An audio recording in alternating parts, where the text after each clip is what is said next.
Olá, sejam bem-vindos a mais um Alvorada Cultural. Eu estou aqui hoje com ninguém menos que Lô Borges. Seja muito bem-vindo. Olá, João. Tudo certo? Eu estou muito feliz de estar aqui visitando a rádio, que há algum tempo eu já não vinha. E poder falar coisas da minha carreira aí vai ser bacana. Excelente, muito obrigado.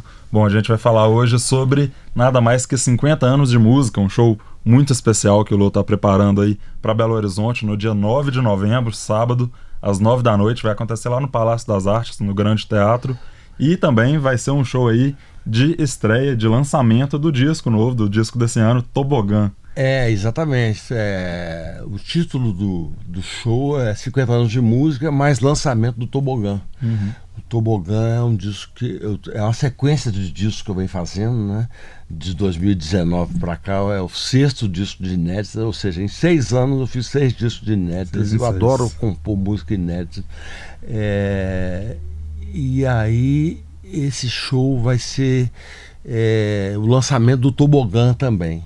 O Tobogã é um álbum que eu fiz no período de 2023 e o lançamento foi em 2024, no final de agosto, última semana de agosto.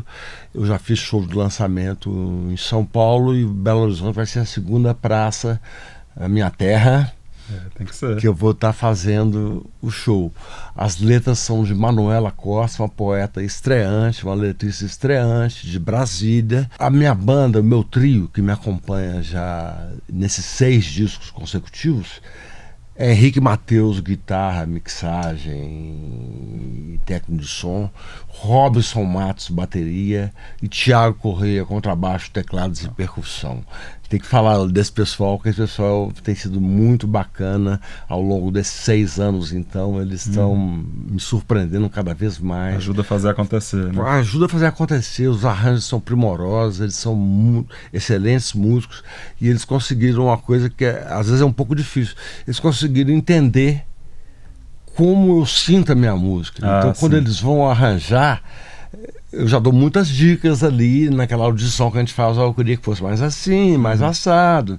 Mas agora, cada disco que eu faço de inéditas com eles, quando eu recebo o áudio da minha casa, eu falo, pô, esse pessoal tá entendendo cada vez mais da minha música. Da minha cabeça, eles estão dentro da minha cabeça, tudo que eu queria era isso. Então tá muito legal esse entrosamento também. É aquela coisa bem mineira de quando o santo bate, né? O santo bateu ali, cara, que a gente vai fazer 10 discos. Nós somos no 6º, sei lá quantos a gente vai fazer. Vai chegar em mais, então. Enquanto tiver inspiração para fazer música, eu não posso abrir mão, porque é um presente que eu ganho. Um dia eu falei em alguma entrevista que a música vem do céu, mas é preciso ir buscar. Então eu tenho essa manha de sair e ir buscando as músicas. Porque a música ela não vem se você não materializar, se você não estiver com um instrumento, se você não criar a sua disponibilidade para compor, você não vai compor, você vai ficar com preguiça. Não vou compor, não, já compus muito. 50 anos de carreira, já fiz tanta música. Mas eu tenho uma coisa assim, que eu tenho uma inquietação artística. Eu tenho vontade de estar sempre fazendo uma coisa que eu ainda nunca fiz. Pois é, o que é que causa essa inquietação? Que eu acho curioso, assim, 6 anos, 6 discos de inéditas. De inéditas. Não são só 6 discos, são 6 discos com músicas inéditas. Como que Caetano já falava, como é bom todo? Poder tocar um instrumento. É porque eu criei uma disponibilidade, uma disciplina, que precisa de disciplina, né? Não é uma coisa que eu faço frequentando bar de madrugada. Não acontece. Eu acordo cedo, tomo um bom café, faço uma boa ginástica, vou pro quarto, o estúdiozinho que eu tenho em casa, um pequeno estúdio, modesto estúdio, que eu gravo. Eu gosto de levar as coisas pro estúdio mesmo, pra valer mesmo. Qualquer música que eu levo mais do que meia hora pra fazer, eu já acho que ela não vai ser boa. Então, tem que ser natural também. Tem que ser natural, eu sou muito ágil para compor.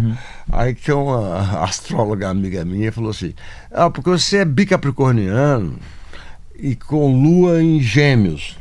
Então, quando vem a inventiva da composição, você é Gêmeos total. Você fica Gêmeos, viajando. A lua vem pra você, então. Aí, de repente, aparece o Capricórnio. Fala assim, vou organizar essa história. Vamos organizar essa canção que tá brotando aqui agora. Então, essa astróloga que falou comigo, que eu componho Você assim, é músico até nos astros. E eu não sou ligado à astrologia. Eu respeito, mas não sou ligado. Mas eu tive uma vez no astróloga, ela me falou isso. Você para compor, você é geminiano quando começa e meia hora depois você já está capricorniano organizando a confusão, a bagunça. E falar em organizar, como é que foi organizar esse show aí? 50 anos de carreira, não é pouca coisa, junta aí Clube da Esquina, diversos outros projetos, sua carreira solo e agora esses 6 dias, como que foi juntar isso tudo em um show só? João, isso é com muita tranquilidade que as coisas acontecem. Primeira coisa, quando você se expõe publicamente para fazer um show, eu parto do princípio que o público tem que sair satisfeito do show. Então, eu gravo muitos discos inéditos, componho muitas músicas, mas eu não fico empurrando em cima do público. Tem que ouvir as músicas novas, tem que ouvir as músicas novas. Não, não tem. Deixa isso para o futuro aí. De repente eu vou estar no outro planeta e nem vai estar ouvindo o que eu fiz esses 6 anos ou mais. Mas eu procuro muito tocar as coisas do Clube da Esquina, as coisas que eu fiz com outros compositores importantes, as coisas que eu fiz com Márcio Borges, Fernando Brant, Ronaldo Bastos, Tom Zé, Arnaldo Antunes, Nando Reis, Samuel Rosa. Eu faço música com tanta gente, mas na hora do show mesmo, eu sou meio conservador. Eu gosto de tocar as músicas mais conhecidas, porque eu gosto de ver o público cantando com a gente as músicas conhecidas. É outra vibração, né? É outra vibração. Então todo show meu, a predominância, eu posso estar lançando o que for, posso estar lançando uma obra-prima, mas o conceito maior do show é a minha trajetória na música de 50 anos de muitas coisas, né? Em 2003, por exemplo, em 72 eu fiz o Clube da Esquina com o Milton. Tive a honra de ser convidado para ser coautor do álbum, assino um álbum com ele, que é um álbum premiadíssimo nos últimos tempos aí. O melhor da música brasileira, né? O melhor da música brasileira. Que às vezes eu acho um pouco exagerado isso, que eu não posso ficar advogando em causa própria. Mas eu acho muito bom, eu gosto muito do Clube da Esquina. E eu fiz a metade das músicas do álbum Clube da Esquina e o Milton fez a outra metade. Por isso que é um álbum duplo e chama Milton Nascimento e Lobo Borges. Mas assim, eu gosto de tocar muita música do Clube da Esquina e dar uns saltos aí pela minha carreira também dos anos 80, dos anos 90, 2000. Aí eu começo a tocar um pouco, mas as coisas mais conhecidas também. Eu toco Dois Rios, por exemplo, que eu fiz com o Samuel e com o Nando. O Samuel me convidou para... Ele estava com a música já bem encaminhada. É uma música linda, né? Me convidou para ir na casa dele, tocar um violão e ajudar ele a encerrar a música. Ele não estava conseguindo fechar a música.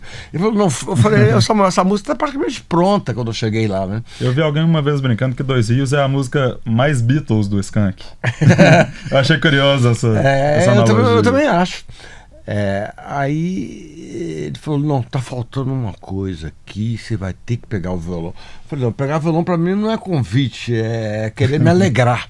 Porque eu toco violão, toco piano, mas assim, meu instrumento de fé é o violão. Aí Você compõe no violão? Eu componho, tem álbuns que eu faço compondo todos no piano, músicas no piano. Inclusive muita música minha, muito conhecida que eu toco em show na guitarra, eu fiz no piano. Paisagem da janela lateral. Da janela lateral, no quarto de dormir, eu vejo uma igreja, um sinal de glória. Vejo o muro branco e no voo pássaro. Vejo uma grade num velho sinal. Eu fiz no piano, no show, toco na guitarra. Para Lenny McCartney, eu sou da América do Sul. Eu sou da América do Sul. Eu sei, vocês não vão saber,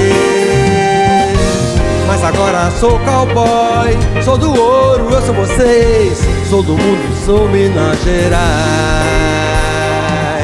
Porque vocês não sabem do lixo ocidental. Eu fiz no piano, toco no show na guitarra. Legal.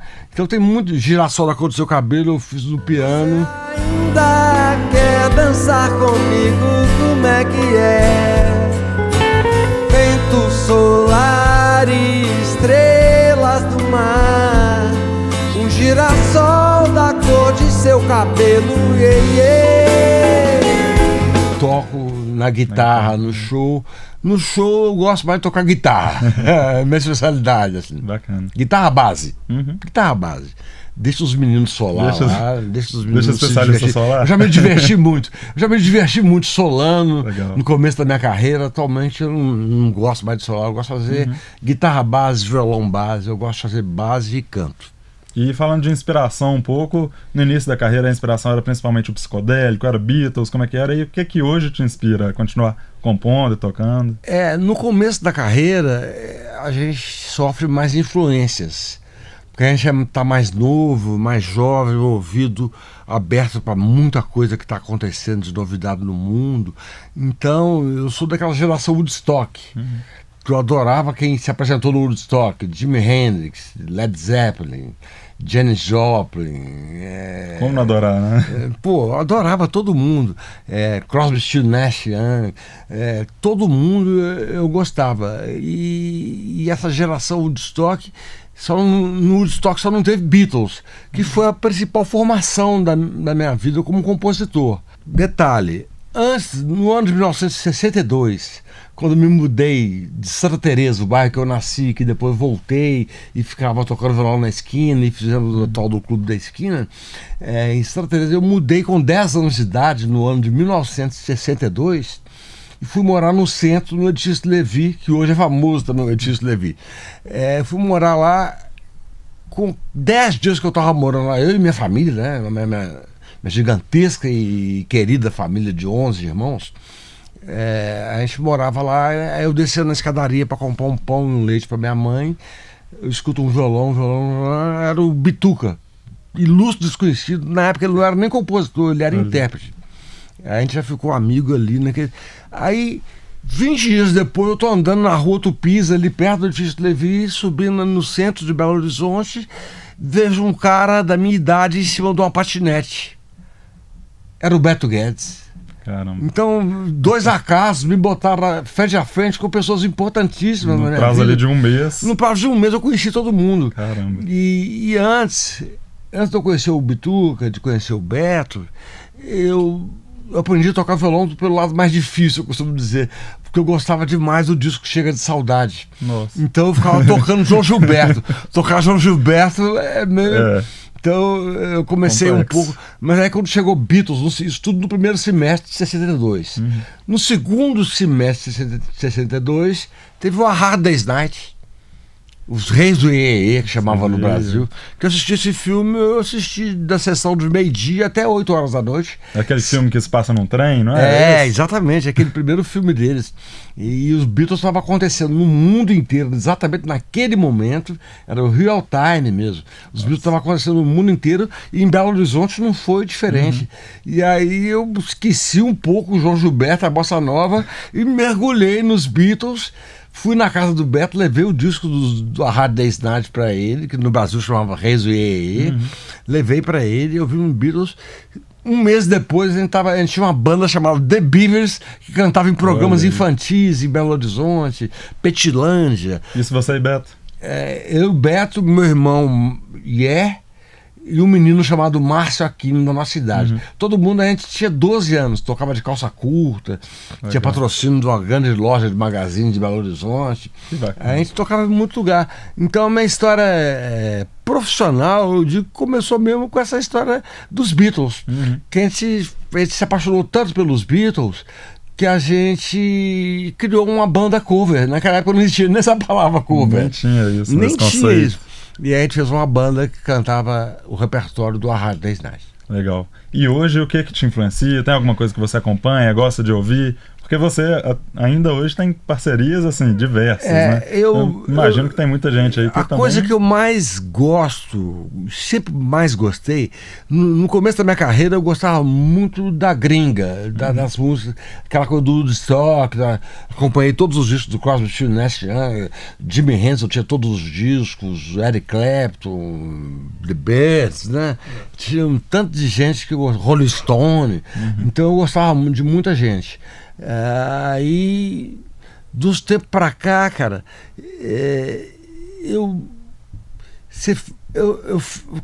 o tempo vai passando, você vai criando tanta identidade com a sua composição que esse elemento, influências de outros, pode aparecer, pode eventualmente aparecer, mas assim, a influência que eu tenho talvez seja do álbum que eu fiz há 3 anos atrás.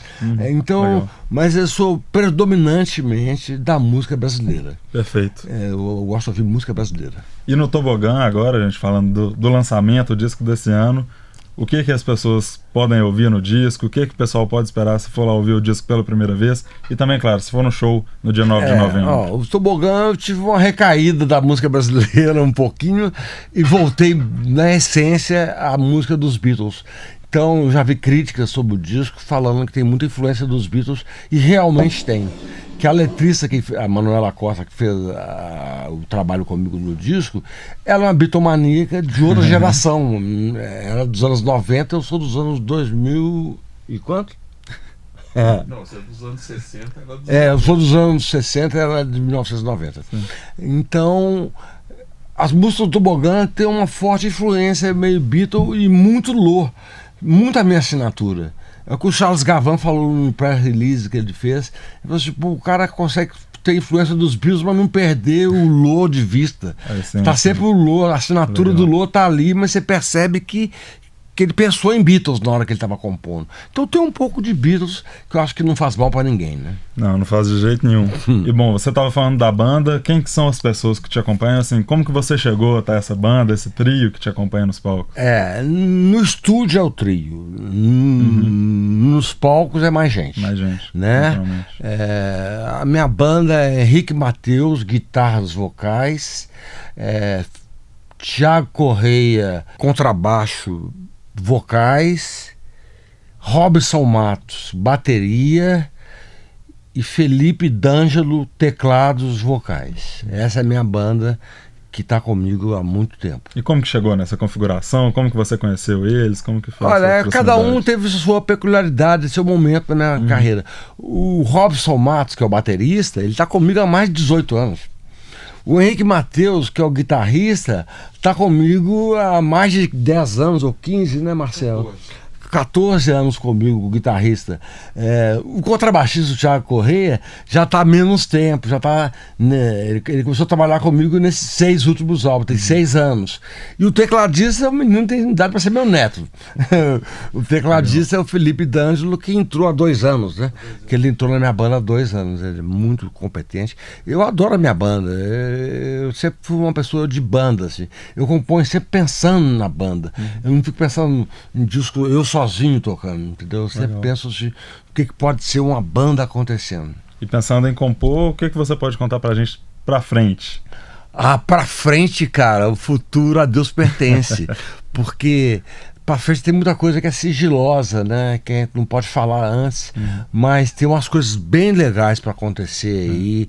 Tem um parceiro que eu fiz contato com ele há um mês atrás e fiz 10 músicas, mandei pra ele. É um cara super conhecido do público, da mídia, querido. A gente vai lançar também. Tem disco com meu irmão, meu parceiro majoritário, o Márcio Borges. Então tem muitos discos. Tem disco que eu mesmo fiz a letra e compus todos de piano e botei uma orquestra pra tocar. Então tem muito material pra ser lançado. Eu gosto dessa coisa de ficar com material pra ser lançado, material pra ser lançado. E fazer os meus shows aí, 50 anos de música, tá bom. 50 anos de música, quando a gente tiver 60 anos de música, a gente muda o nome. Aí vai ser 60 anos de música. Mas é uma carreira incansável, né? É incansável, eu adoro compor e eu acho isso é um presente que eu tenho da vida e eu não costumo dizer não para esses presentes que a gente recebe do céu. Bom, se puder fazer então um convite para os ouvintes da rádio aí para assistir o show. O pessoal que está ouvindo a gente aqui, vendo, assistindo a Alvorada, eu queria muito convidar os meus conterrâneos de Belo Horizonte. Vou estar ali no Palácio das Artes, acompanhado dessa banda que eu acabei de nominar, os integrantes. Vou estar fazendo no dia 9 de novembro de 24, um sábado, um dia bom.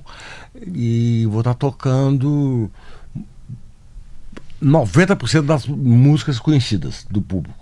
Excelente. Eu quero que o pessoal cante comigo. Eu gosto de show que as pessoas cantem comigo. E vou estar lançando o Tobogã também, que é um álbum assim, que a gente tem o maior carinho por esse álbum. É um álbum assim, que tem sido super bem aceito, as pessoas estão gostando desse álbum. E eu e minha banda, nós adoramos esse álbum. Excelente. Bom, então fica o convite aí para todo mundo para ir ouvir o álbum Tobogã e depois ir apreciar o show no dia 9 de novembro. Por favor, compareçam, vai ser legal demais. Perfeito, Lu, muito obrigado. Obrigado. Prazer te ter aqui. Falou. Eu sou João Pedro Junqueira para o Alvorada Cultural. Muito obrigado por sua companhia e até a próxima.